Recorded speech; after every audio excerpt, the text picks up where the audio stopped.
Hi, everyone. Welcome to Dean's Chat, where we discuss all things podiatric medicine. My name is Dr. Jeffrey Jensen. I'm the Dean at the Arizona College of Podiatric Medicine and the host for the Dean's Chat podcast. Once again, I'm joined by my co-host, Dr. Johanna Richey. Hi, Joe.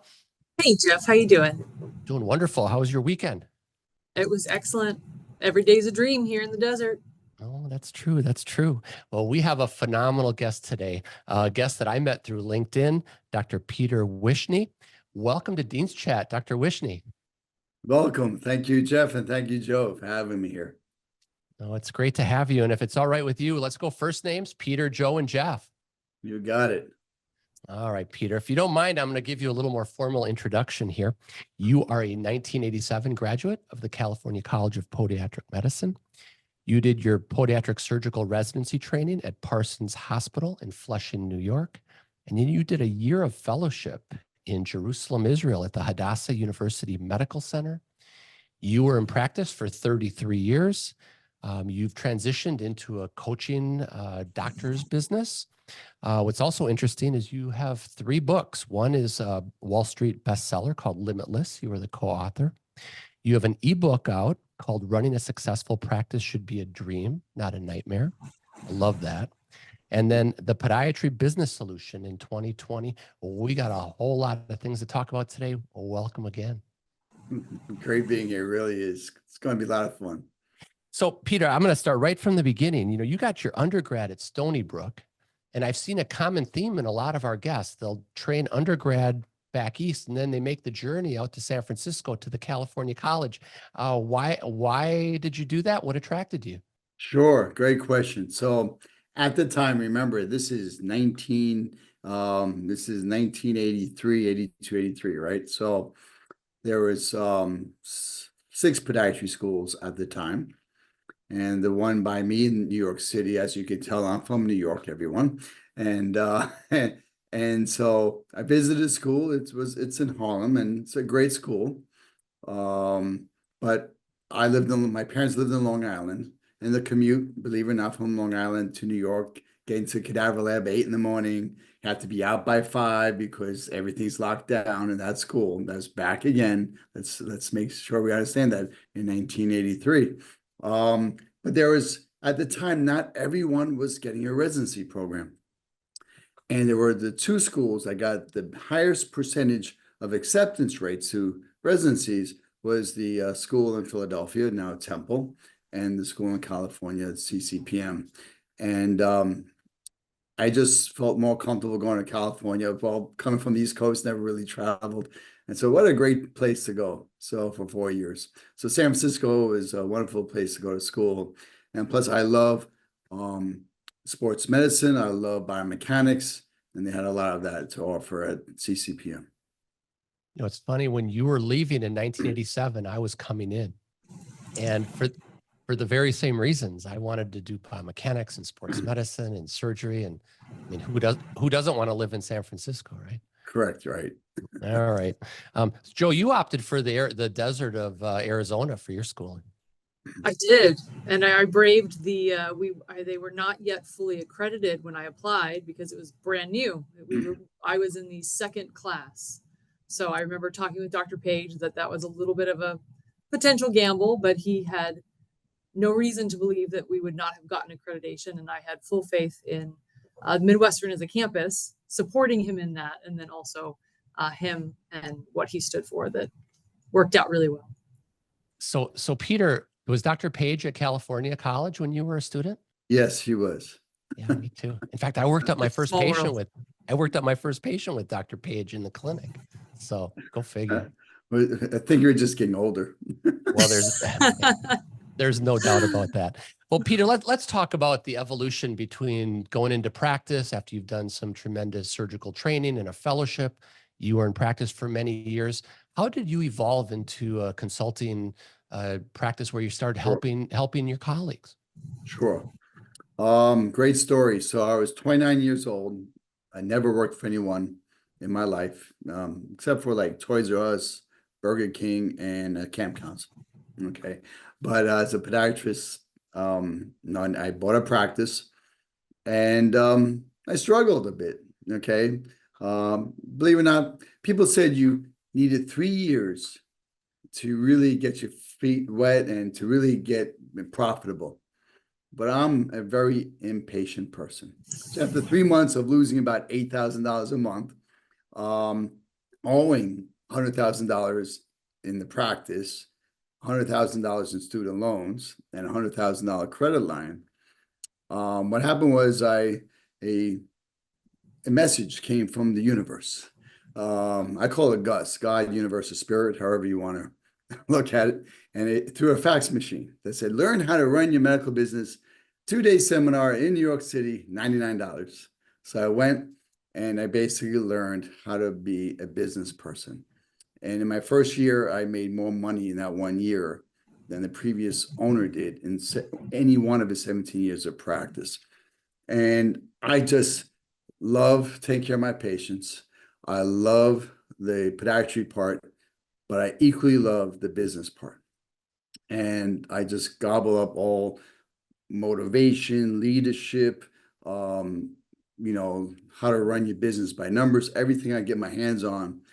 And then as I developed the practice into 2 offices, 5 associates, I said, you know what? I just love to give back. Why do people have to suffer? And I don't know if any of you have children, but we all need to suffer a little bit because we don't always listen to our parents and they need to learn it on their own, right? And the same thing with our young doctors. The information might be there, but they're going to go through a whole process of making mistakes. And there's a great book called The Obstacle is the Way by Ryan Holiday. And you have to go through obstacles. Okay. And I believe the obstacles are there to see if you truly want what you really want. Okay. Because you have to overcome them. It's hard. But there will be obstacles. So if you really want it, you'll really dig deep into it and really get what you want and overcome these obstacles. So I just love helping people. First was patients, and now I want to really help the doctors, and no reason for them to suffer. So Peter, after you were in practice and you had these enlightening experiences with making money and running a business that is a medical practice, when did you start helping other people? So that was about 12 years ago. And I did that part-time because I was a full-time doc. And then now I'm doing this full-time because I retired in January and sold my practice 2 years ago. So, almost 34 years of practice. And I love doing this as it's like my new chapter. So it's great. Oh my gosh, congratulations. So Joe and I were both in private practice at one time, and I know running the business was certainly as hard as treating the patients. So Joe, Yes. you experienced it firsthand also. Yeah, absolutely. And, to your point, Peter, nobody teaches you the business stuff. Like we get all this education in the medical stuff, but the business stuff is equally burdensome, sometimes more so. And then there isn't that kind of level of training. Right. Absolutely. It's to do this on your own. And like I said, you make mistakes. So I know you're asking me the questions, but Joe, since you're in practice, what's the hardest thing about the business part of the practice? Ooh, this is possibly going to set off a grenade of a conversation. So this is a shared opinion, I'm sure, but overwhelmingly for me, the most frustrating headache is the insurance middleman. This is not about me and my patient and what my patient needs and what is medically appropriate or medically indicated. This is what a third party is saying yes or no to. Absolutely. Definitely is. We'll leave it at that. Okay, you got it. I understand. Yeah, it's hard. Yeah. So Peter, I have a question for you, and we can delve into a whole lot of insurance things, but if I'm saying to myself, I'm floundering in my practice, I'm working hard, I'm working more hours, I'm seeing more patients, I'm bringing home less money, I'm going to call Dr. Wishnie and get him in here to assess my situation. What does your typical client look like? Someone who's been in practice for a couple of years, Okay. all the way up to the end where they want to rev it up a little bit more to maybe sell it or exit. I will tell you that too many doctors don't treat their business as an asset. And so they say, you know what, I've been doing this for 30, 40 years, and they just close the doors. And to me, Really? it's a shame because you work so hard, you build up a wonderful patient base, and your patients deserve to continue to stay there and have another doctor take over and continue that care, continue your legacy. That's why I look at this. This is your legacy. So you're building it up from day one, thinking about your exit plan from the day you start, because you're growing a community of people who love. I mean, you both know this. It's not about just taking care of the patients and their foot problem. We're giving them a better quality of life. And we always need to be reminded of that. I know, yeah, someone comes in with just a callus, and we go, it's a callus. It's not. It's painful. It's they have maybe limb length discrepancy. They have something going on. It's causing them pain and disrupting their day-to-day life. So we are a big part of the healthcare, and so the doctors need to understand that. So now, when you have a passion and you have a why. Because if you don't have a passion or why, none of this works. Okay, so then, the next thing is that most people have these issues because they don't have their systems in place. And that's really what it is. Just think about McDonald's. How fast do you get a McDonald's hamburger, shaken and fries? Now, I haven't had one of those since I graduated podiatry school. I swore that I would never eat another McDonald's hamburger. I lived on that for 4 years. Well, system and processes are everything. If you're doing research, if you're doing podcasts, if you're teaching courses. And so what are the systems that these docs are missing? Is it the billing? Is it electronic medical records? Is it their relationships with their staff? Or all the above? All the above. I don't know why, Jeff, I started doing this, but I had a month before I started practice. I had to wait for the loan to come through. And I started thinking, the phone's going to ring, hopefully, and someone will answer it. How are they going to answer the phone? Absolutely. And I remember the first day I had my mentor was Dr. Bruce Berber. I don't know if you know Dr. Berber. And he trained me in Israel, and he's amazing. And my receptionist answered the phone, doctor's office. And if you know Bruce, he got on the phone and gave me a little crap. He said, doctor's office. Which doctor? Are you a gynecologist? Are you a podiatrist? Are you this? Are you that? So it started making me think. And I had to change that. And I changed it like, thank you for calling Family Foot and Ankle Specialist. This is Mary speaking. How may I help you? So from that moment on, how to answer the tough questions that patients ask you. Your treatment protocols to make the smooth transition from the first visit to the fourth visit.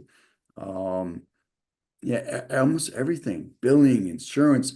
How do you know if someone has coverage for orthotics or coverage for any DME? How do you know that? That's a system there to make it easier for us to do what we really need to do, and that's just take care of the patient. That makes sense. I mean, a lot of it's common sense. A lot of it's, I can see where a lot of docs view business as something they don't want to do. I'm trained to be a doctor. I want to treat patients, and they put the blinders on, and then they realize, whoops, I got to get these blinders off. Perhaps. Right. Exactly. And then what happens is that you have more month than money. So what happens is, like, by the 25th to the 28th of the month, they want to know if they have enough money to pay the bills. So I've seen that a lot. So you don't want to put blinders on the business aspect. And we do that because it's not knowing. We just don't want to know these things if we're going to be able to pay the bills and not pay the bills, because we take these things as it's personal to us. And it's numbers, then money, and just tells us if we're on track to reach our goals for the month or if we're off track. And if we are off track, how do we get back on the tracks to reach our goals? So we just need to know what's going on. That's all. You don't have to do everything. Just need to know what's going on. Absolutely. No. Joe, your thoughts? Yeah, and I think I loved what you said there about the systems in place to here's, where our goal is for the month. And if we're not meeting that, then why are we not meeting? What is it? Is there a process that we can improve? Is there a problem that we we need to correct, and catching those things early, because they are only going to continue to compound.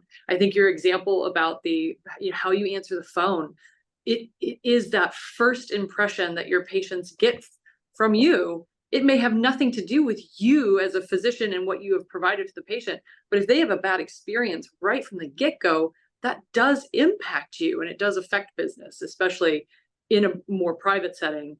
When you're part of large organizational medicine, it's much harder because you don't have the reins to directly manage those things. And so again, some people prefer that, but it is interesting to me as you start to see different practice settings. And I would love to get your opinion about kind of where healthcare is, I don't want to say evolving to, but it does seem like we're coming into this very interesting, almost dichotomy of experiences. So I'm curious, out of the last 30 years, as you've experienced it yourself, and then as you've been coaching, younger practitioners, what are your thoughts in regards to a lot of private practices are selling to large organizations, becoming some of these narrow networks was a thing for a while. What are your thoughts about kind of the future of where healthcare is going? Well, my thoughts on large organizations taking over private practice is simple. Large organizations have a hard enough time handling their own organization, and they're not going to be more organized and to handle your private practice. It's the question of, what do you need as a practitioner? Do you want to be in control of your day-to-day life? Do you want to be in control of your income? Do you just want to go see the patients and go home? But that's not as easy as people think, because you hit it on the nose before. If you're still getting probably a salary, maybe a bonus structure as well. And if you don't know if somebody's getting paid and you keep on providing services and you're not getting paid on it, you're working hard without knowing if you're going to get reimbursed. And before we go on with that, it's okay to provide services where you don't get paid. Okay. We're doctors and we're here to take care of the patients first.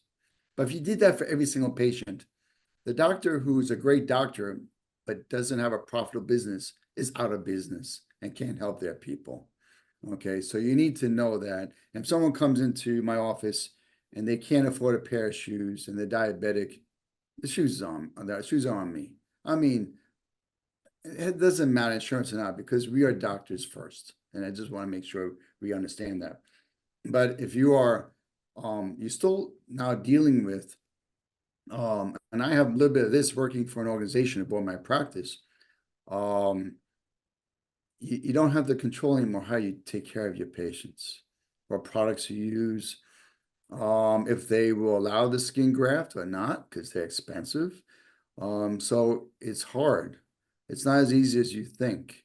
But then some people just don't have that entrepreneurial spirit, and it's okay. But there's all kinds of ways to run a practice. You don't have, bigger is not better.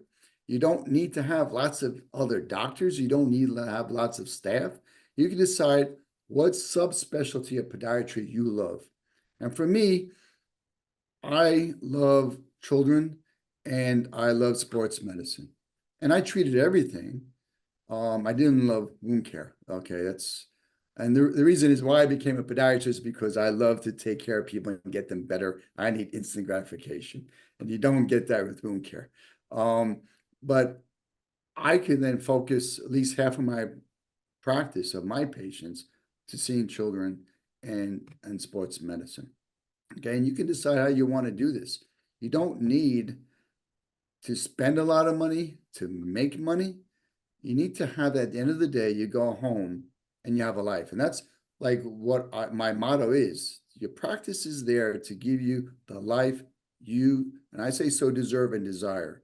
And the reason I add deserve is because both of you understand that when you tell a patient that orthotics costs X number of dollars, and we have a hard time saying insurance doesn't cover it, but you need this, and it costs $500, let's say.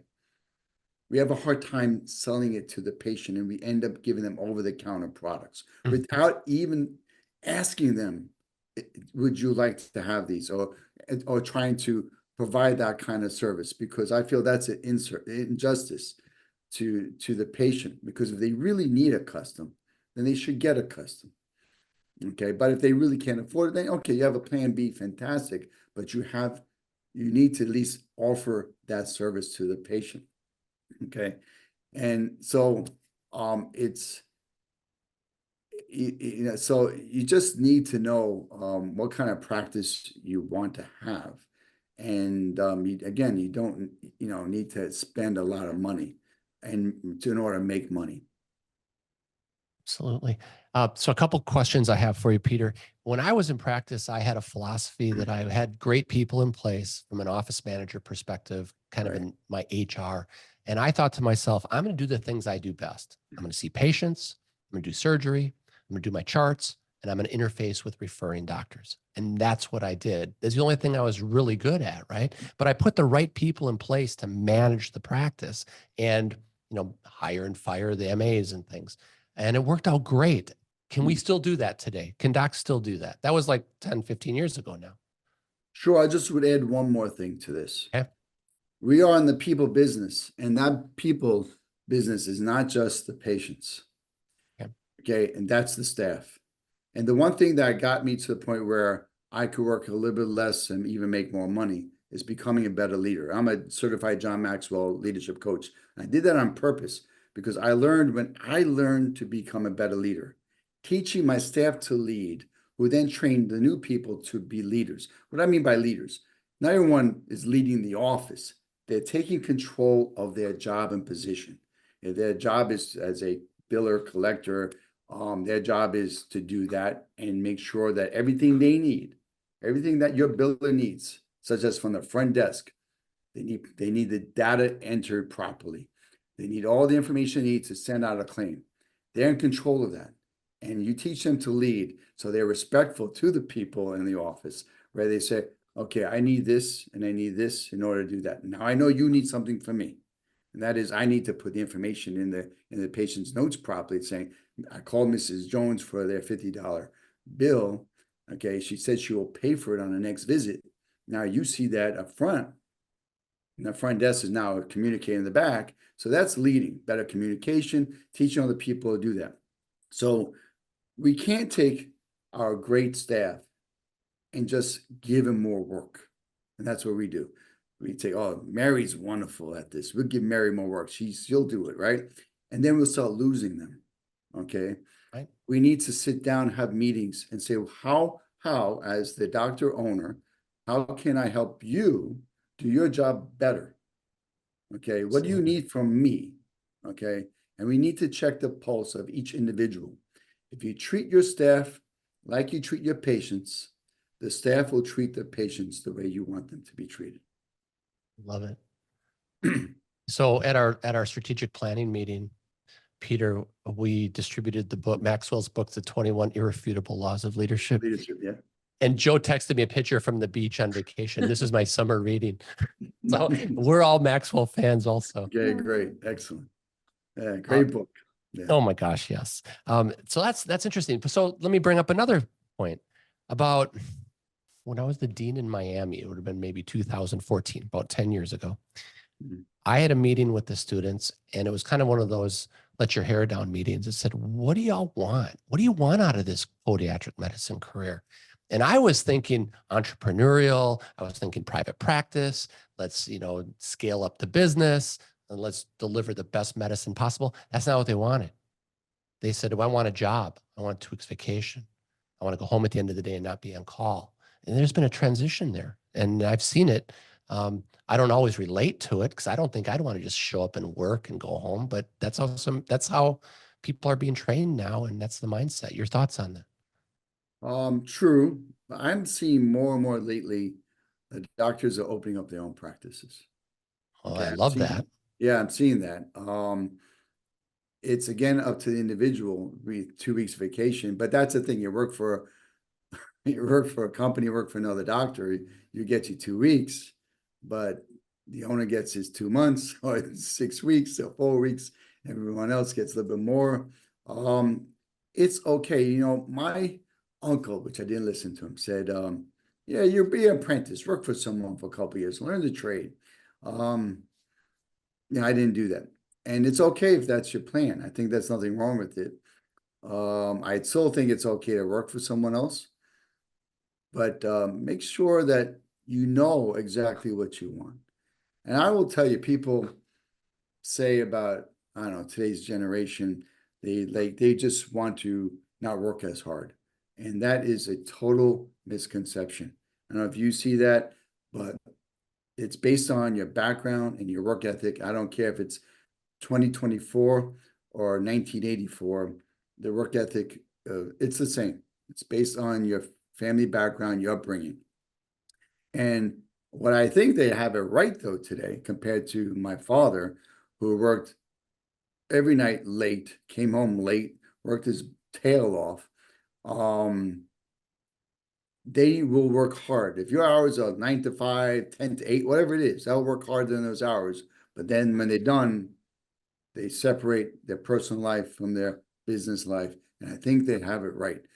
Get everything done, get your notes done, get everything you need to do for your patients, and get it done by the end of the day. So maybe you stay only another 15 minutes, half an hour the most, and you go home. Joe, that's been a continuing theme here on Dean's Chat. Yeah, I fully agree. I think that this generation is outstanding, and I very much disagree with some of the common pulse of, you know, lack of interest or enthusiasm or work ethic.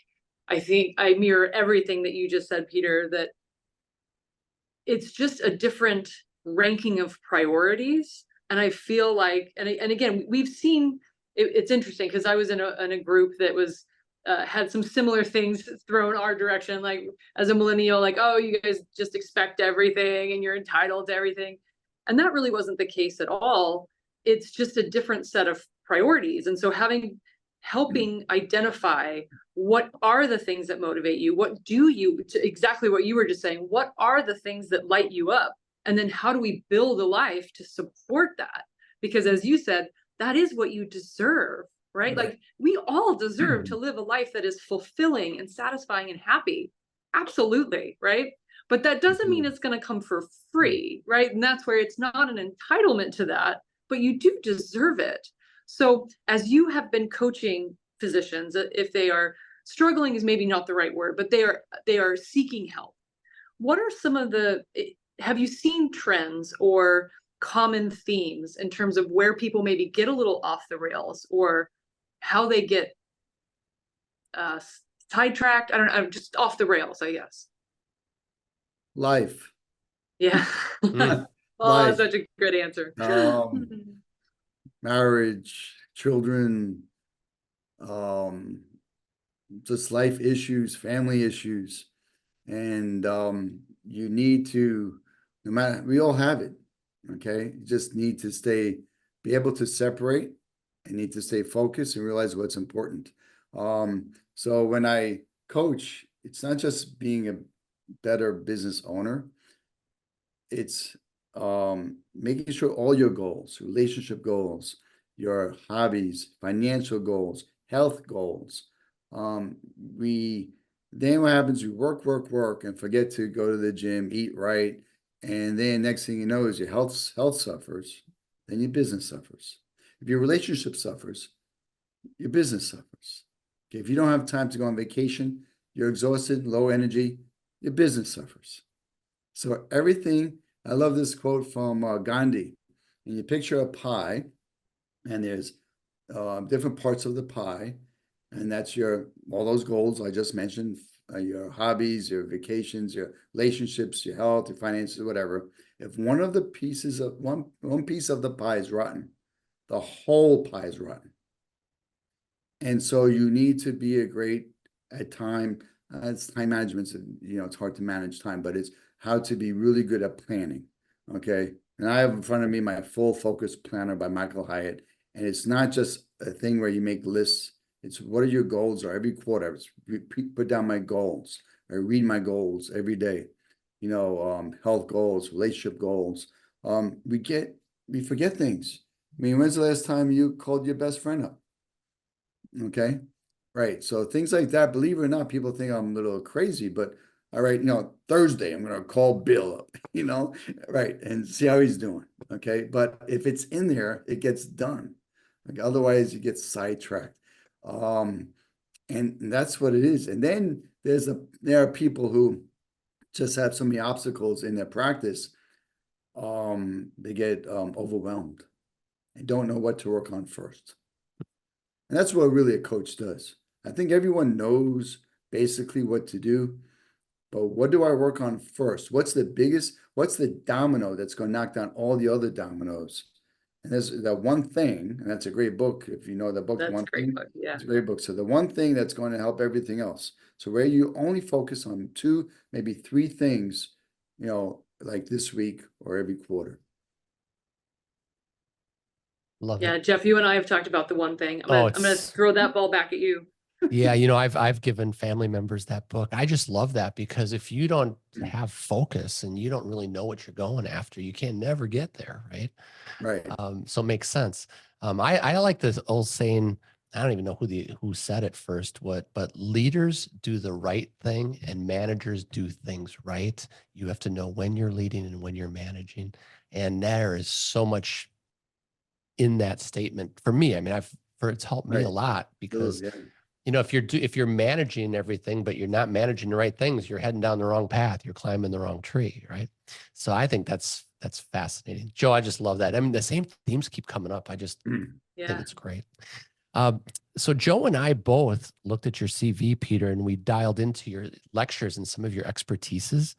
Would you like to kick that off, Joe? Sure, let's kick it off. Yeah, so I would love to hear, again, you can give us kind of the condensed version of the 3 disbeliefs of leadership. Sure, absolutely. So the first one is big, and it's control. Okay, you're talking about managers.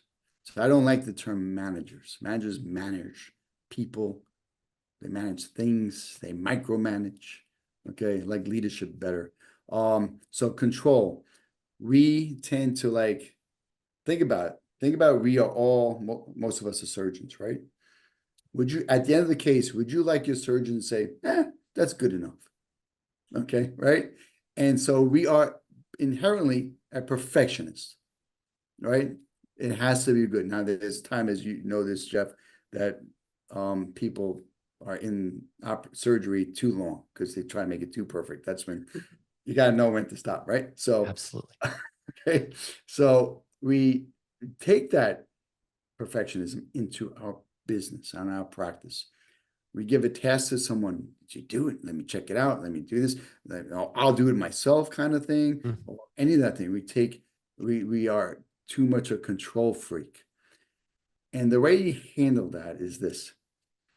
You have a new staff person, you train this person. You train and you train and you train. And then you have a test, okay, where, Mary's demonstrate, how do you answer this question? The patient has this specific question. How do you answer the phone?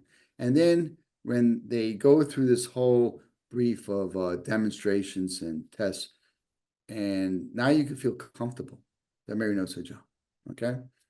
So then you have to just let her go, and you have to allow her to make mistakes, okay? It's if you get mad at when someone makes a mistake, they're going to freeze up the next time, and they're not going to take initiative. And then now they're not going to, you wonder why Mary's no longer doing her job well, okay? Because she's afraid of you, okay? So you have to stop taking control of things. Train them and let them go, let them make mistakes. And then in the proper, time, at the proper time, you can correct them privately.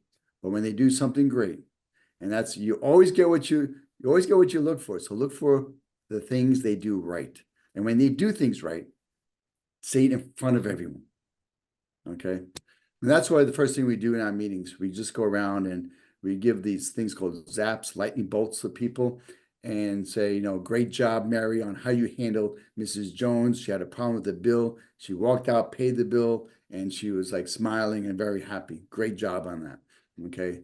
So that's the first issue. The first disbelief is that you need to be in control. Okay. The second thing is, it is where, again, it's a form of control, but you're not a good delegator. Okay. You're doing everything yourself as well. Okay.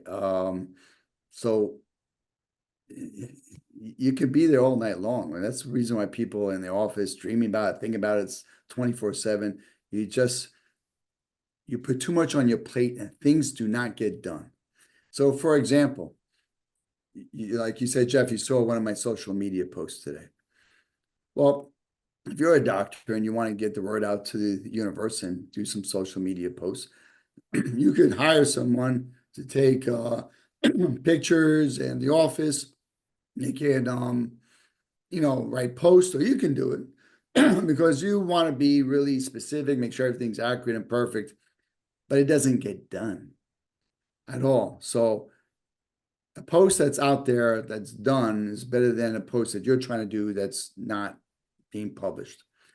Okay, so, and sometimes we don't want to hire people. And there are VAs out there. There are people out there that don't cost you a lot of money that can just do a lot of work for you and just get it done. When I was, I went to a meeting once at the American Academy of Podiatric Practice Management, and there was a whole talk on DME. This is when DME is starting to be big in practice. And at the end of this 3-day weekend, I had a list of 100 things I wanted to do. And I can tell you, again, I'm impatient. So most people say, well, I'll start with this one and that one, and I'll do a couple of these. And that's fine. I just said which ones I really have to do. Then I said, you know what? I thought about this. If I hired a marketing person, okay, someone out of school, and they can get this done, what would my practice look like? And what's the worst case scenario if it didn't work out? That unfortunately I didn't have the funds, I can't afford you, and I don't fire them, just lay them off. It's never the case. We got all these things done and phones ringing, and I got a lot of patients from all these different ideas that I got from this meeting. So always ask yourself a better question. Learning from Tony Robbins. If you have a problem, ask yourself a better question.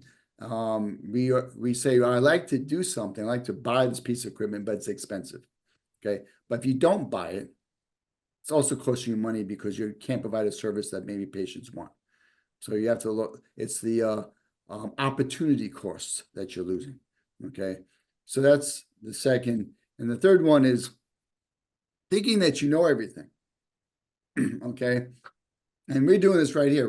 This is like a little mastermind. And if you don't read your book, you like reading, it's a Think and Grow Rich, Napoleon Hill. Chapter 2 is The Power of the Mastermind. And Thomas Edison was on that, and Ben Franklin, and Henry Ford, and then Andrew Carnegie. I think it's the Pittsburgh people pronounce it Andrew Carnegie. So all those people in one mastermind. And think about this. Think about them just saying, hey, Thomas Edison, I think you could do that light bulb thing. Just stick with it. Just having people just really working together, trying to solve a problem. That was one powerful mastermind. And then Rockefeller was on that too, in that mastermind. So it's an amazing, powerful thing. So join up with your colleagues. And none of this, there's no competition. There's enough feet to go around. For everyone, join up with your colleagues and meet maybe once a month and just help each other out. Okay, if you have something that's working in your practice, tell someone else. So you can't solve everything on your own. Go to meetings, bring your staff with you, and constantly learn in every aspect of your practice. And that is the beauty and the passion of running a medical practice. Medicine constantly changes, business constantly changes. You never really have it all. You never really, when you think, I got it now. No, things change. COVID happens. Several years ago, the government shut down, so Medicaid didn't pass for 3 months. people in Texas this year, hurricanes, floods, whatever. Life is a journey. Enjoy the journey and just understand that no matter what comes your way, you will be able to handle it and take care of it because we all have done it. You won't be the first one that's been through a problem. You won't be the last one. You have to just accept it. You know it's happening. Just be prepared for days like that. The Absolutely. obstacle is the way. Obstacles away. I love it. So, you know, what the challenge is, you need to be decisive, but you need to be agile. So, I mean, there's a lot of moving parts to success. And my hat's off to you for bringing these leadership skills to our colleagues and helping them be more successful. What a wonderful, wonderful opportunity. Great. Yes. Yeah, it is. It's great. You know, you mentioned that. So when people, you talk about being creative, your creative mind works when you're not stressed. Yes. So when you have an issue and you just stress out, it's going to shut down your brain. So you need to, this is the time when you slow down to speed up. You just go in your quiet room, you just write down everything, put on some nice spa music or whatever, and just relax and just write it all out. All of a sudden, and tell your mind what you're looking for. Your creative mind will find it. All of a sudden, it's going to search for the solutions. And believe it or not, one day you wake up and say, I don't know, I got the answer. So funny you say that because Joy, I think I've talked to you about this. I shoot competitively targets, shotguns, Peter, and I can't shoot competitively when my brain is hot. I call it a hot brain. I got something going at work. I got something going at home, and then I'm trying to compete. I just can't calm myself down to optimally compete, right? Same kind of thing, I think. Right. Absolutely. And you know, there's different ways to slow down your brain. Athletes really learned how to do that. Great athletes. We're going to have the Olympics soon, but in the Winter Olympics, the biathlon, it's like they're like, you know, cross country skiing and heart rate's up. Now they have to slow it down to shoot a target. It's like it's not only a physical sport, like it's a mental part too. Like, absolutely. Yeah. So it's really, really important. Joe, anything else on hot on your brain? Oh man, there are so many different rabbit holes we could go down. The redheads, it's always going. The redhead. Right. Too many things. I guess the only other one that you touched on that I also appreciate and I think is important to highlight, since obviously the demographic to whom we're talking, and I can absolutely speak to this, nothing else from personal experience, this mentality as a perfectionist is, and also, you know, people that go into medicine, we go into it with the mindset of you want to go into it to help people, but you have to remember that if it is your responsibility to take care of yourself and your hot brain or whatever it is that is pulling you away from the things that you want to achieve, and just trying to say, oh, I'll just keep taking it on. Like at some point, it's not that you are failing because you're not perfect enough. It's because you're human, right? Like right. Dr. Martha Kinney came on, and she's a pediatric anesthesiologist, pain specialist. No. And I love that she brought that part to it. And you had hinted to this too. It's okay. Like we're human beings. It's not that you're not capable, but it is your responsibility to figure it out because no one's going to figure it out for you. So whatever it is, and if you don't know how to shut down or close down or find those pathways to help your brain calm to figure out what those creative solutions are, then, you know, having someone like a coach might be a really valuable asset, because I think the other problem people get stuck in is you get stuck in what you know, and you don't know how to get out of that. So I guess for closing, as we start to kind of wrap up a little bit, can you talk maybe a little bit in your experience with what you see in terms of traps that people fall? You mentioned, like, you know, how do people get, you know, off rail? And a lot of it is, you know, insert life reason here, which is so true, right? It's not just one thing. But what are some of the either fallacies that people either tell themselves, self-limiting beliefs, or traps that you find are common, if there are common ones? Or what's your take on all of that? You know, it's the negative mindset. Now, even though if you're a positive person, the negativity sometimes creeps in. It has to creep in. Our brain is there to protect ourselves from failing, from harm. Okay, so we're not good enough, we're not smart enough. I don't know anyone who's ever did what I want to accomplish, kind of thing. So why me? Okay, so it's that whole imposter syndrome. Okay, and we've been through this. Think about it in school. I don't know. I'm sure they still do this, but you come out of a test and immediately all your classmates are there going, "What'd you get for number 22?" They still do that. Yes, they Yeah. do. And then you go, I got C. Everybody goes B and D. No, it's D. And it's like, then you find out it's really with C. Okay. Okay. And so we going through this whole process. It's like the same thing in practice. It's like, you don't not sure of yourself. Okay, so you have to go back because we all graduated school. We've been through tough times in our residency. So we remember the hard times. But do you remember the times when something was hard, but you succeeded? Like you were knocked out of the park. Okay. We need to constantly reinforce our brain that this is who we are. Not what we're capable of. This is who we really are. Okay. And so it happens. You wake up in the morning. That's why you have to read good books. And I say, don't listen to CNN, which stands for constant negative news. Okay. You need to get the news, sure. But trust me, you'll know it even if you didn't turn on CNN. And you have to constantly reinforce your brain with good books like we mentioned tonight. And just think of things that make you happy. Well, here's the biggest thing I do every single morning or night. Write down 3 to 5 things that I'm grateful for. Okay, so I hate the winter, so I would probably tell if the Arizona school was around and I was a student and might have gone there.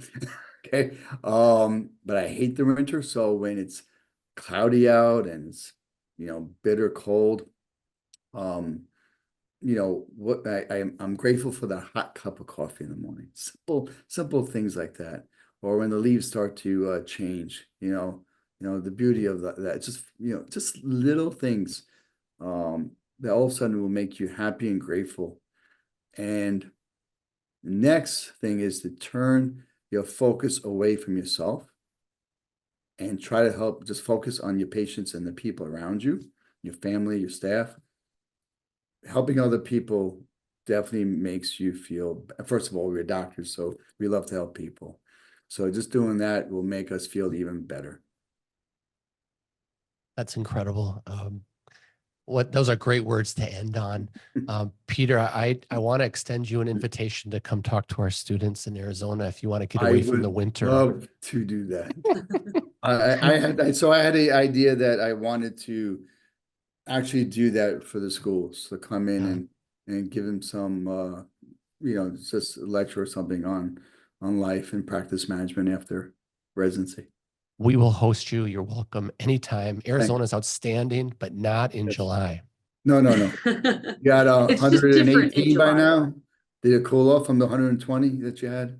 It was 110 when I came in today. That's why I have a sport coat on. I was sweating like crazy. Yeah. All right. Well, Peter, thank you for your insights and your expertise and all you do for our colleagues. Thank you. I appreciate it. And it's great meeting both of you. And thank you. Thank you for everything you do for our great young doctors. Oh, thank you. And to all of our listeners out there, if you're on Spotify or Apple Podcast, we'd love for you to give us a 5-star rating. And if you're watching on YouTube, by all means, become a subscriber. Peter, we're going to send you a Dean's Chat cup so that you can have that cup of coffee as the weather turns, so winter starts coming around. And we look forward to having you back on Dean's Chat down the road and visiting our students in Arizona. Great. Thank you. All right. Bye-bye. Thank you so much. Bye-bye, everybody. Bye-bye. Bye-bye.